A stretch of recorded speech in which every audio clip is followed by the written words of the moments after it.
Hi, this is Aaron Azrod, and welcome to the 137th episode of the Truth Island podcast. In school, we are often forced to take a number of subjects such as mathematics, science, history, and even physical education. We are told that these disciplines are of far greater use of our time than what we might otherwise accomplish sitting at home left to our own devices. While there is definitely a shade of truth in this, especially when dealing with younger and underdeveloped minds, a question that very few can answer is, why are we drawn to the things that we are drawn to? For example, why is one child drawn to mathematics, another to history, some towards athletics, music, and a rarity of other hobbies and fascinations that are more likely to be found outside the classroom? Countless child-rearing books can be categorized into one of two camps. The first sees the parent as noble custodians entrusted with the task of cultivating interests and hobbies that are suitable in nature and will one day produce children that are fully prepared to succeed in the outside world. The second camp of literature suggests that parental guidance is negligible and that children are the best deciders of their own hobbies and curiosities. Regardless of which style of parenting parents choose to embrace as a child gets older, there are still countless forces which tug and pull for their attention. The US has spent millions of dollars, for example, in getting children interested in careers that reside within the STEM professions. The leading thought is that if children are merely exposed to the workings of an astronaut or biologist, they too will somehow develop an affinity for these in-demand careers. However, the two questions that no one ever seems to ask is, why is it that different people become curious about different things? And secondly, is it ever possible to instill curiosity into someone that is not already curious?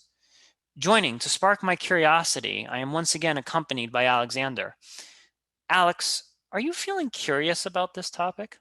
Surprisingly, this isn't really a topic that's taught in school. The whole thinking behind thinking isn't taught in school, which is hilarious, right? Because if you were to look at thinking as a vehicle, it's the one thing we drive for the longest period of time and have no requirement for a license to use. It's just natural. It's our internal vehicle. And so humanity's entire span of history, their entire developmental process begins at being curious and driving the pursuit of knowledge and the expression of self and all these discoveries that we're very privileged to be able to explore. Some people more privileged than others, but at the end of the day, there is an insatiable curiosity embedded in the DNA of every single bipedal human being, as Yeah. opposed to like quadruped, four legs. I don't know why I said bipedal; it just sounded more scientific. But Yeah, I don't know. I don't know what I don't know what a dog or cat is curious about other than being fed every every night. So this smells. They like smells. I mean, really, they are. They're intensely curious about smells. So much that they put their face in your crotch and sniff their own poop. So, you know, This conversation reminds me of another conversation I had with another biped, a nice. screenwriter, a screenwriter about 6 months ago. And he said something really interesting to me, and I actually disagreed with him at the time, but now I'm actually starting to come around and maybe see what he was saying.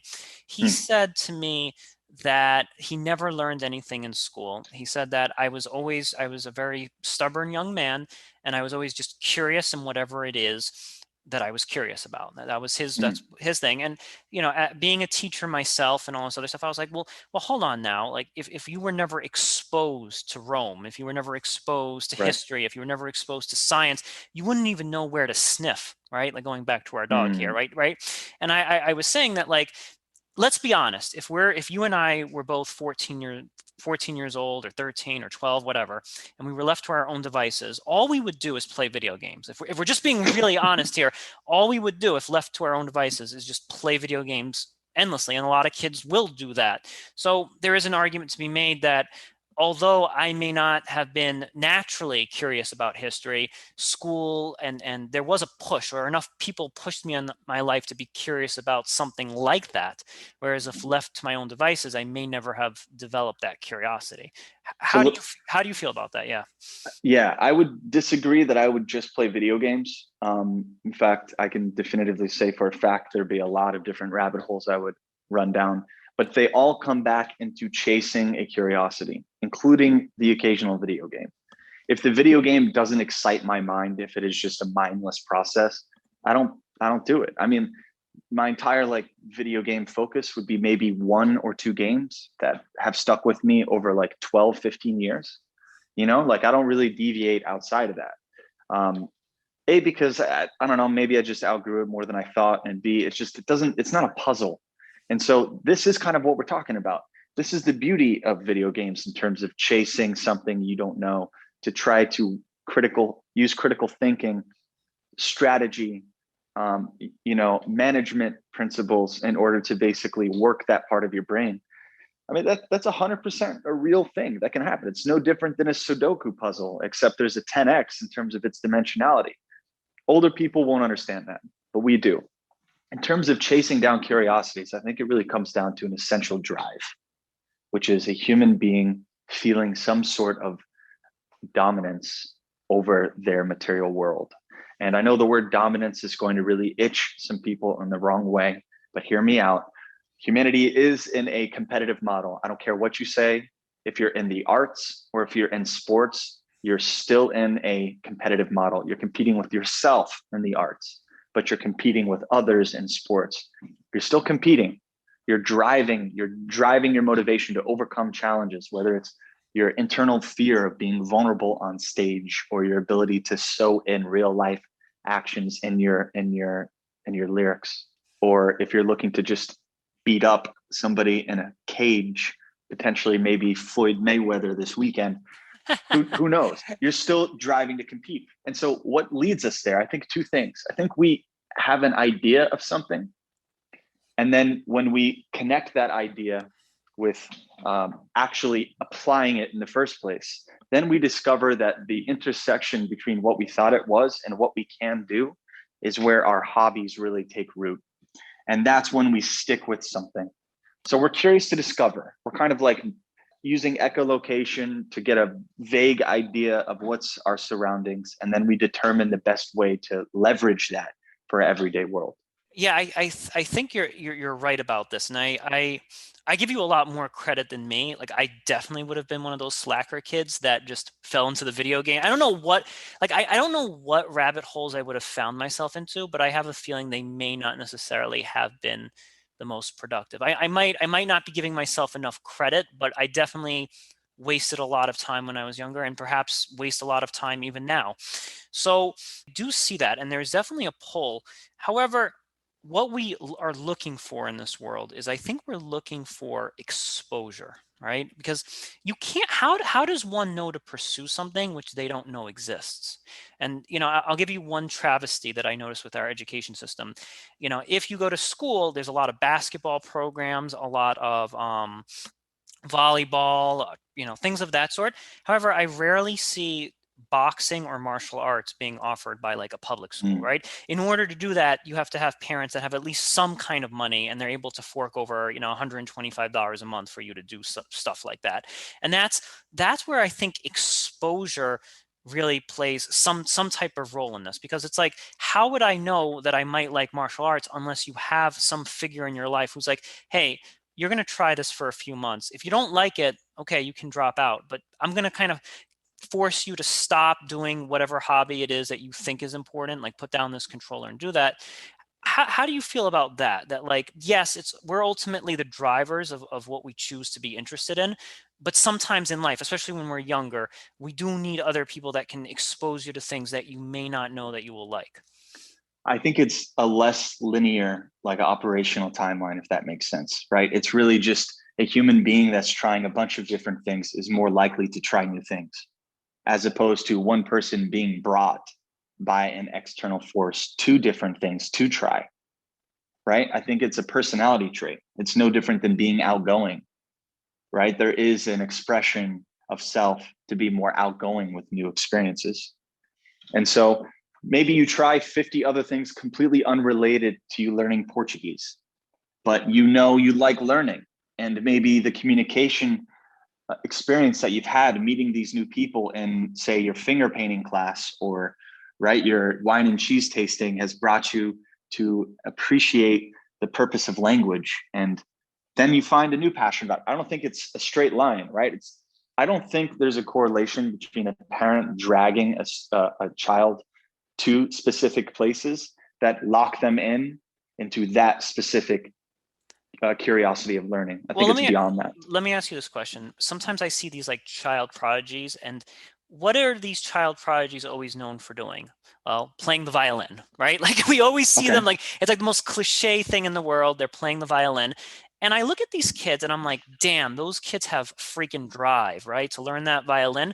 But then I also say to myself, well, you gotta have had parents that introduced you to the violin, you know? Like Right. I do kind of see both sides of that. Again, it's kudos to the Yeah. kid for sticking with it, but you gotta have had parents that were like, I'm gonna take you to was a conservatory and learn how to play this thing, and I'm gonna force you to practice on the weekends when you don't want to. For sure, but then there's savants on the other angle. Now, something like a violin or piano, the story for that is usually one person who has nothing else in the world, has a singular focus, kind of like a Musashi War of Five Rings focus onto something. But there's other examples like business owners who've never ran businesses before. I mean, take Mark Cuban. Guy drops out of college, opens his own bar on his campus, and then lo and behold, just starts killing it in the business game. And I know you can say he had little businesses growing up, but they didn't really count, right? They were like kid businesses. His first one was that bar restaurant on his college campus where everyone went to go. And he was making so much money. He was like, why do I need college?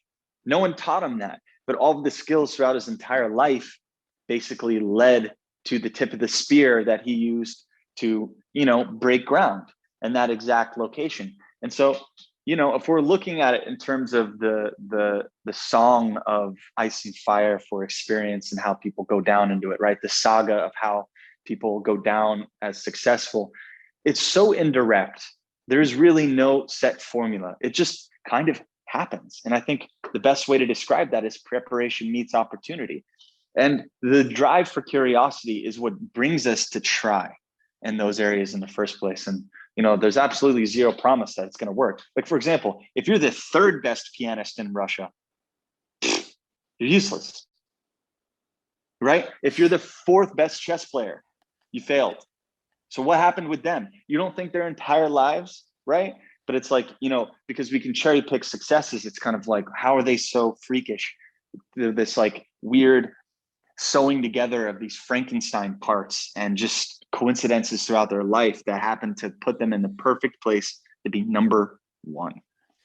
I like what you're saying, and I like the example you just used with Mark Cuban that like I guarantee you that there was probably no like business class that just was like, oh yeah, I'm really interested in starting my career. Let me attend the seminar. Like a lot of these entrepreneurs are not like seminar people who are, they just like they're just like, screw it. Let me just go out into the Wild West and make this stuff happen because I have an insatiable drive and I have an insatiable curiosity to make this thing happen. I don't need a professor. I don't need a seminar. I don't need a fancy coursework in order to make that happen. And a lot of freaking, I always compare this to like the Beatles or like a Jimi Hendrix, Mm-hmm. for example.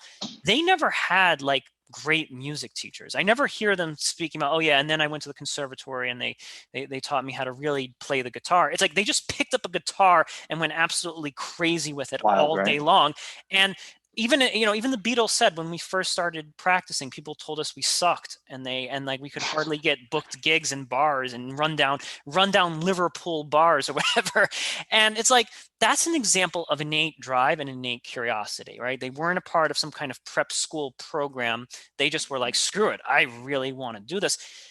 The implications of this, though, are incredible, but very dangerous because it almost tells us it's like, well, what exactly is the point of any type of school? What is the point? Like, I think we have to go all. I think the only sense that I'm thinking about is like, I'm starting to ask myself, what if my own education had ended in 8th grade. Okay, let's just pretend this for a Mm, second here. My own education ended in 8th grade, and I had basic literacy. Let's just assume that I have basic literacy at that age. Is there anything that I can't do? Like what more do I yes. need beyond 8th grade? I have a basic understanding of history, a basic literacy. What more do I need? Why do we need like 5 master's degrees to just get like an internship? Like Yeah. if all you need is basic literacy and the ability to teach yourself. Such a good question. I think two things have to be described here: the difference between college and high school. Also, I think that I need to basically declare that I went to a very good public school. So I'm one of the lucky ones. So my experience of what high school can deliver on an educational level might be very different from the average person. So just know that I understand that. So, first and foremost, the difference between high school and college. High school to me was the first time I was introduced to skepticism, to hold skepticism throughout the indoctrination process of public school. It was the first time. Up until 8th grade, I consider myself being indoctrinated into the US the public school system, right? Like how to think, how to structure my thinking, how was Western thinking, right? What history did we just happen to dance over, right? Oh, what a amazing time this period of American history was. Nothing bad happened. Don't look into it, right? Like all that kind of stuff. But coming into high school, I started having teachers that were looking at us in a mature way, that had the capacity to withhold mature circumstances and handle the situation, right? Suicides, deaths, pregnancies, bullying, right? The last expression of youth really just bursting through the seams and doing something great, right? Puberty, maturity. They had to handle all this thing while teaching you. So they had to take a different angle. They would call out bullshit, I think, more often. And it was only then that I started asking myself these questions. Do I really believe the war in Iraq was okay? What happened in Tulsa? How many of the founding fathers owned slaves? What was the reality of World War II? Did we win? How many people, in comparison to dropping the atom bomb, were killed in Hiroshima and Nagasaki compared to the number of Jews in camps? How many of those camps occurred before World War II, right? All of these kinds of questions that they don't teach you up to 8th grade. So without that, I would not have gone into college with an open mind in terms of you need to add a dimensionality towards information. And this is what drove my curiosity. This is what I want to define as the gateway for me between sticking with my public schooling to deciding to learn on my own. Hmm. Let me ask you a question, and maybe and take your time if you need to think about it. At what grade, if you had to choose a grade, ninth, 10th, 11th grade, imagine you took an imaginary grade, and at that point, your education just completely severed and you were left Mm, completely to your own yeah. devices. At what grade do you think your education could be severed and you could still become a successful person if you had to pick a grade? Senior year high school. Senior year of high school. Yeah, no problem. I regret going to college. I actually regret going to college. I think it's a giant scam. I think, sure, the experiences are all well and good, but you can get those experiences in another way. And the real fidelity of life experience in general is the capacity and the drive to work, the understanding of compromise, and the ability to really be on your own. You don't get that in college as much. Some people do. I had help, right? Like I wasn't paying my college out of pocket. I had parents that helped me with a loan. There's a difference. So high school was definitely the time. I could have worked a summer job, traveled the United States, and got more education in a 365 calendar year than I would have for a year in college. I wouldn't have been exposed to certain elements for sure. Absolutely. I get that. I get that. But we're talking about an ROI, not just the lowest bar of entry here. What do you pay in order to get these experiences? Public school, you didn't have that. You weren't paying tens of thousands of dollars a year. You weren't being scalped. So high school is definitely that time. What you just said is actually quite amazing, and it actually is like a theory that I've kind of fermented in my head, but it's the power of a high quality K through 12 education. And this is what we're missing here, is that I think that education is too damn long. Okay, it's too damn long. You get 4 years of college, then 2 years of grad school, whatever. It's too damn long. Whereas Mm. I have met people, Alexander. Like I have met young, like I've been in the city before. I remember I was attending this meetup, and there were these two kids that probably lived on the Upper East Side or some kind of posh area, and I could tell that they went to private like high schools and so forth, and they sounded way more polished, intelligent, articulate than people that I went to college with. It's crazy. It's absolutely crazy, the power of a high quality high school education, that you can actually produce young people who are 17, 18 years old that sound much more articulate. Just the way that they kind of interact with the world, the references that they can pull up, their knowledge of history, their knowledge of philosophy, their kind of stoic like calmness and demeanor rivals that of people that I went to college with, maybe even some people that I saw in grad school. And it just boggles my mind of like, now look, maybe those kids are exceptionally bright, and maybe if I went to their high school, there would be some dumbasses there, Yeah. right? Like I'm sure of that. But this is where I actually think we're getting it all wrong. It's like we're spending too long in school and not really learning anything. Whereas what you're telling me and what I've observed is that if you go to a really rigid or just critical thinking high school, you can definitely have enough skills to succeed in life. Because if to answer my own question, the question I just proposed to you, like when would I be able to fly off on my own?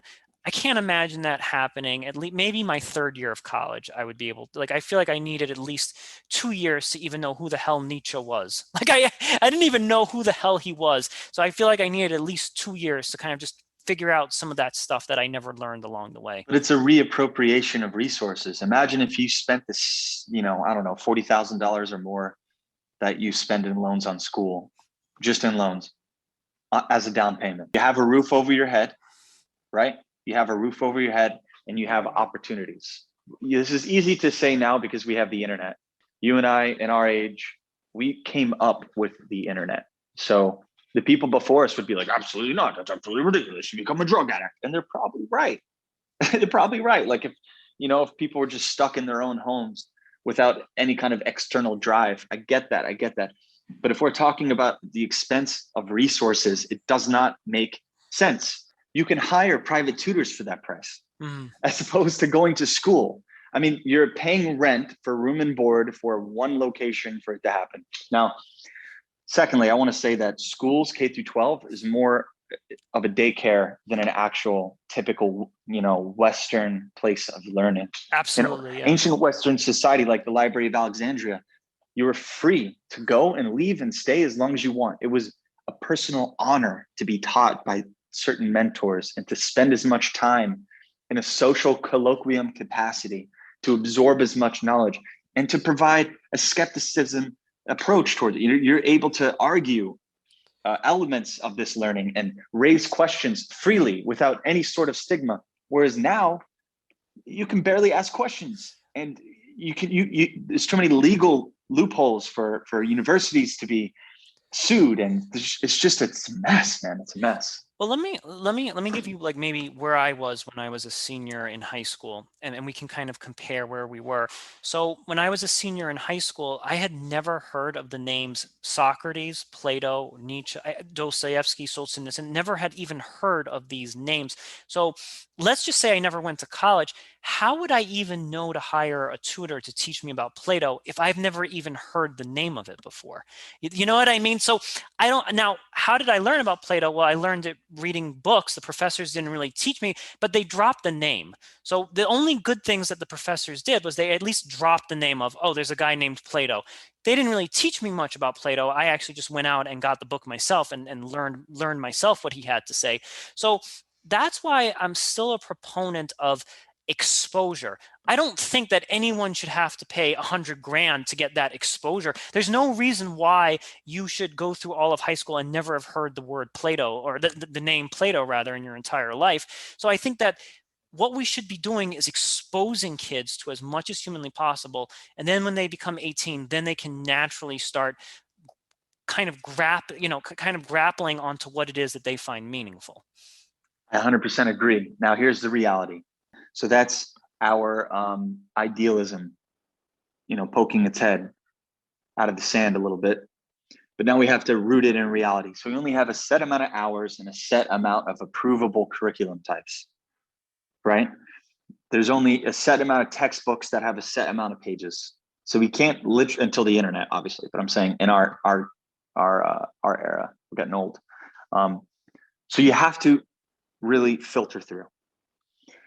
So what do you choose? It's a really difficult question. I don't think they chose wisely. I mean, a classic example of what you're bringing up about excluding information. In China, they don't even know about the Tiananmen Square.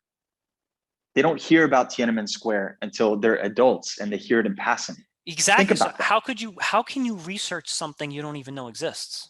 Well, that's the entire point, that they don't put it in the first place. Yeah. So this is what I'm saying about indoctrination. This is exactly what they're doing. I mean, let's put on our little evil people caps for a second and All right, let say, me if get you're a my metal government, tin foil here. Oh, there we go. okay, Oh. yeah, less tinfoil, more colonial. All right, so let's put on our powdered white wigs, and our colonial Napoleonistic conquering imperialistic hats here for a second, right? Maybe our crown of wreaths, so to speak, and determine what decree we want for our education process. I want to invest in my citizens to a point where they can be more easily controlled and enlightened. You want both. And I really do think Western society tries that, because we're one of the few that actually tries to enlighten our people in a way, maybe not internally, right? But in terms of knowledge, the Western way.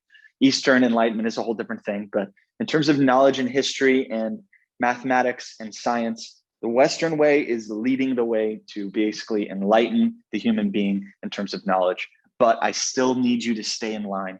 I need you to believe the things that America stands for. I need you to agree when we hoist the flag that you pledge allegiance. There's got to be a little bit of that, because I got to control 150 million? Where are we at now? Something like that, right? Some insane number of people that we have to keep in line. Over Can you imagine? 350 million.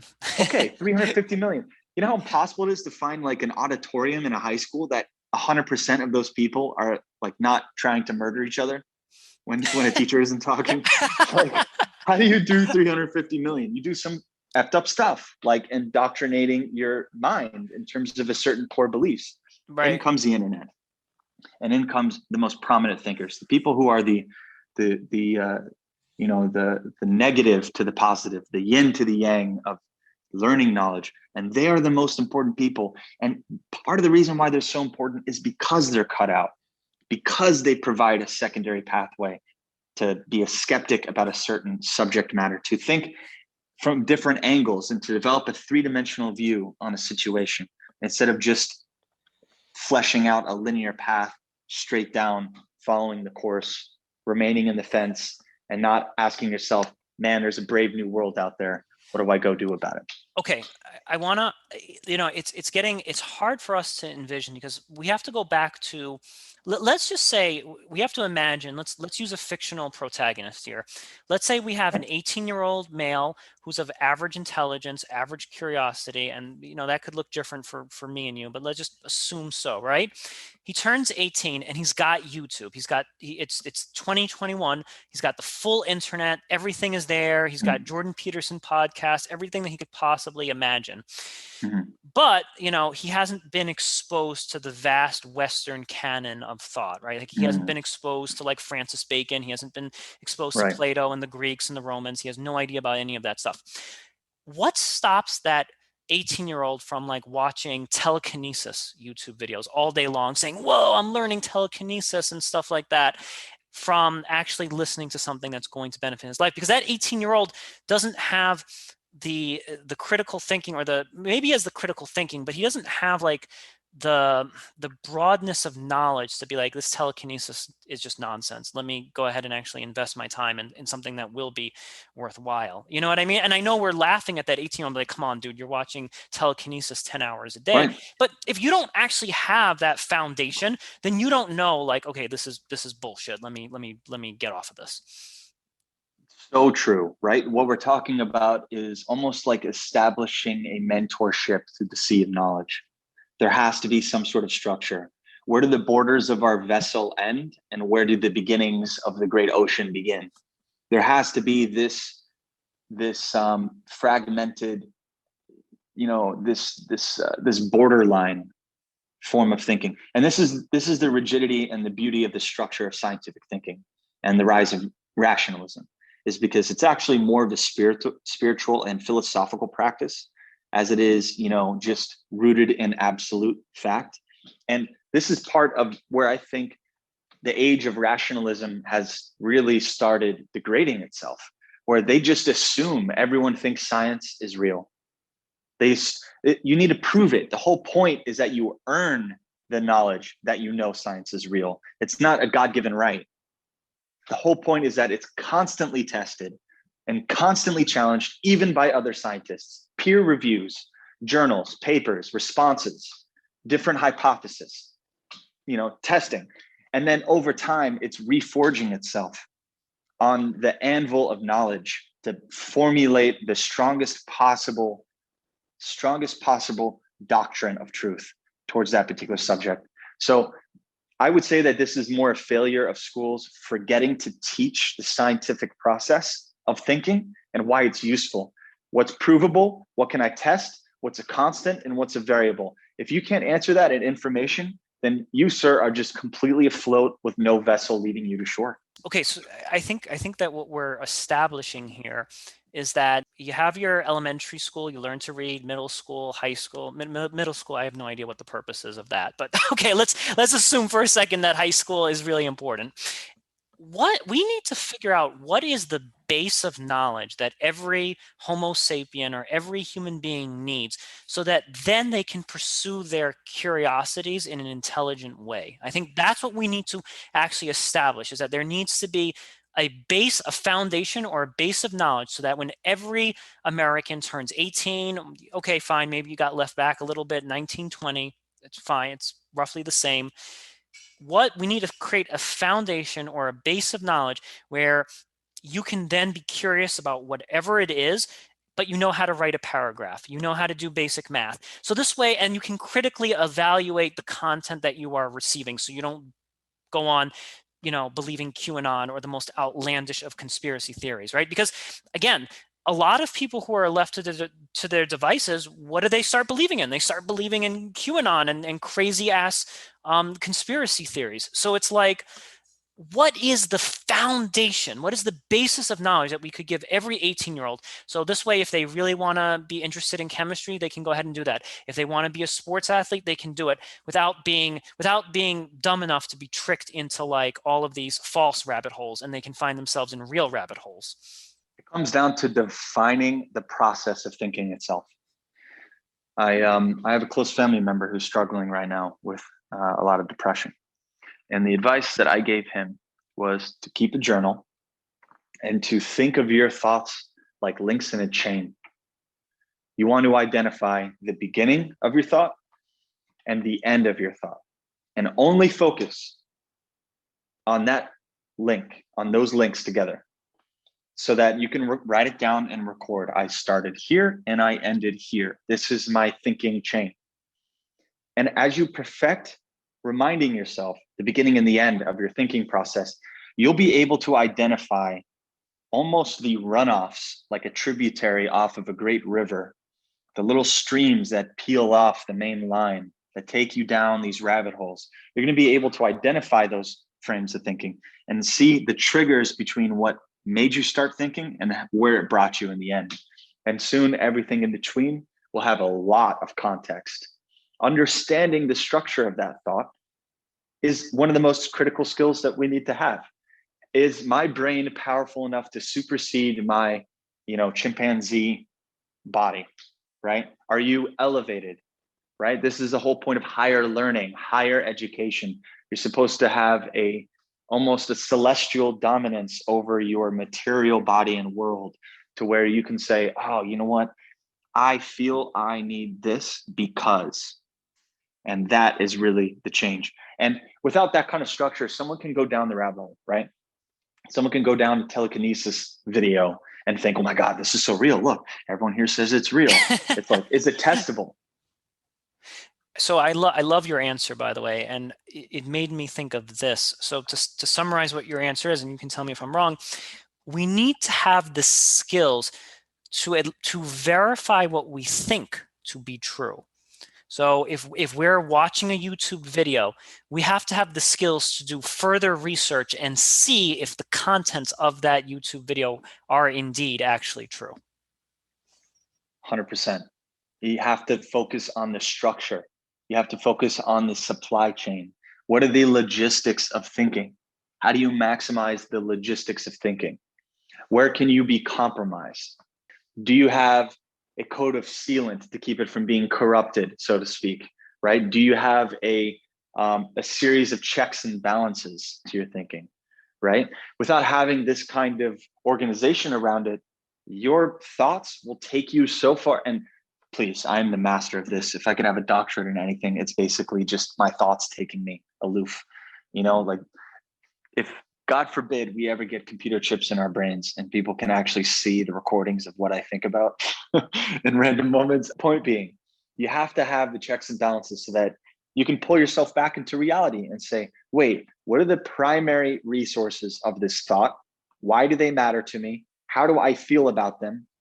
Right? You want to remove the objectivity from the situation and you want to look at it. I think it's called the subjective matter, where you're looking at it real, eye to eye, not from your own biases and influences. The most important skill in the world, because that can be used in anything. Business, if you have that compass, you can see, wow, this person's totally full of shit, not realistic in terms of his or her projections.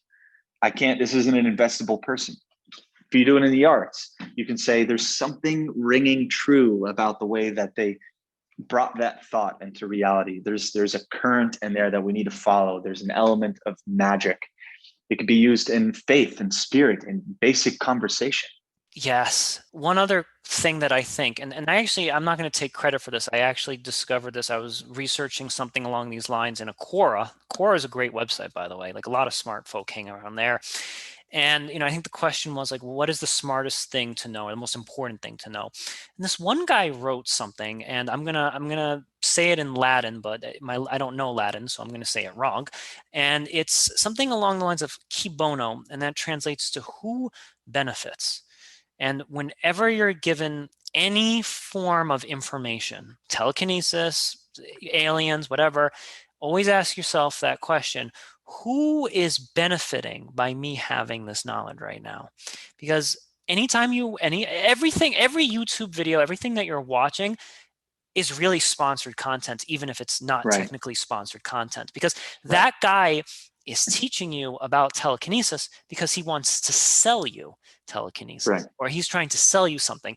And by far, that was like he said, if you know those two words, right? And even though I can't say it in Latin, but if you just say to yourself, who's benefiting? Who's benefiting from this? Who's benefiting from me knowing this? Who's benefiting me? Why? And I guess maybe another reiteration of that is, why are you telling me this? Why are you telling me the things that you are telling me? Who's benefiting from me knowing this? And I think that alone is a skill that every single person needs to be armed with. I like your answer a lot better. It's far less complicated than my ramblings. Yeah. Think about who benefits. But if it That's wasn't really, for, I think, number if it one. wasn't for what you just said, I would never have thought of that. So thank you. You're welcome. I'm taking all the credit for Cube Bonum. Yeah, that's number one. I think that's a good baseline, right? Like seriously, I think if we had to have a hierarchical structure of the top three rules of how to think, number one should be Cube Bonum, without a doubt. I think number two is how Bonum, right? How, I don't know, like, how do you think? I don't know. I can't speak Latin. El pluribus nunc. The only thing I know is on the back of dollar bills. Right. All right. Yeah. Maybe I should take the time to educate myself on Latin. Maybe I'll go watch Barbarians again and get a few extra phrases. But yeah, absolutely. That should be the number one thing. Who benefits? That's the primary way of determining who's trying to compromise you or how the information is compromised, because there's no such thing as pure truth ever. period, Yes. ever. And and and this phrase was from what I read, was mostly used during Rome. And why was it? The people, the freaking Romans were smart. And like anytime some person was like, I have the answer, Jupiter has told me Right, this or that. It's like, great. Why are you telling me this? Why do you think you've been touched by Jupiter? What are you gain? Oh, you want me to hand over 10% of my salary every year? right, Okay. Like it just getting people into that ultra critical mind. It doesn't mean that you're a complete cynic and you dismiss all pieces of new information that are coming to you, but you have that in the back of your hard drive, constantly asking that question. That I think can prevent you from getting trapped in a cult, being trapped right. in false information or Dogma, conspiracy theory. Dogma. Yes, yes. any kind of dogma. There's plenty of types of cults, man. Religions are culty, super culty, right? I had this amazing conversation with a good friend of mine, and she was telling me about Mormonism and what happens in Mormonism. And I love Mormons. They're the nicest people ever. But just like Christianity, just like Islam, there's spectrum towards the extremes here. And in one particular extreme, they go through all of these really interesting rituals. Some of them I think are highly beneficial, and some of them I think are kind of culty. And that's just my opinion. But I also recognize that that's because of where I currently am positioned in terms of thinking brain, in terms of my intellect. And so there's a spectrum to this thing. And so what's interesting is when you identify different points, you can triangulate your position relative to those points. Me recognizing parts of Mormonism, that's wild. Me recognizing different forms of cults and different thinking and everything directly teaches me in terms of where I am in a culty nature, dogmas I've understood until now. Now, here's the thing. I don't necessarily want everybody to become like a Roman cynic, and because there's also a danger to that as well. So let's just say you're a Roman-esque cynic, right? And you're like, who benefits from this? You guys are just trying to steal my money, right? And let's Right. say that dude meets up with some Mormons for a cup of coffee, right? And Mm. as soon as he figures out one thing that's false or that he can't prove to be true, he dismisses everything. And he's like, well, Yeah, that's all. Yeah. you said this one thing that's wrong. I'm out of here. Now he has foregone all of the wisdom that could be in Mormonism, right? That there could be a great deal of wisdom that he could take. It's Yeah. just a question of carefully splicing the fat out of the steak, right? Because steaks are wonderful, but who in their right mind would look at, I mean, okay, sorry, I know there's vegans and such, but like if you're a meat eater, right, and you see a juicy London broil or something, who in Mm-hmm. their right So mind good. is who in their right mind is gonna be like, well, there's some fat around the edges. I'm going to throw this whole steak away. No, you take your knife and you cut out the fat and then you eat the juicy part of the steak. So if we're too cynical, then we're going to just throw the whole steak away, the baby with the bathwater, as the expression goes. So we need to teach people to be cynical, but we also need to teach them to be open-minded cynical, which is a really difficult balance to strike. And this is where the scientific theory really puts it on a head, right? This is the definition of prudence and justice. If you're to draw a straight line in front of you on a sheet of paper, on the very far left is a more progressive liberality of thinking, a kind of Dionysian thought process where it's just total and utter chaos, no structure to it.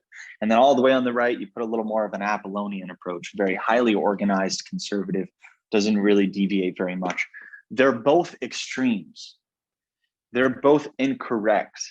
Wisdom, I think, is the exact middle of both, where you're neither expending energy to discover, but you're also not removing the possibility of innovation. And by really threading the needle between those two, keeping what's provable, but allowing room to be surprised is, I think, what good thinkers do. And our world right now is really built on the wings. Unfortunately, we forgot to bring it home into the body. It's very fun. It's really interesting that you're saying this because the last podcast I did with Kenny, we were discussing how atheists tend to be highly intelligent and they tend to be extremely hardworking people. Like, and when I say atheist, I mean like the atheist science types. And we all know these people that are just Mm-hmm. science, science, science, science, science, science, right? Atheist science types. They're hardworking, immensely intelligent.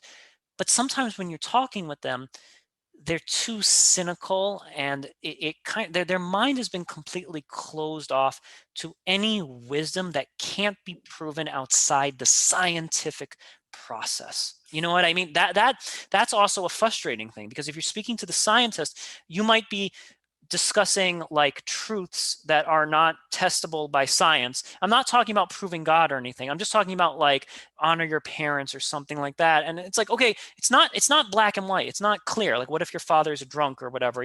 There's definitely a lot of loopholes here, but because it can't be run through the machine of the scientific process, they just dismiss it out of hand.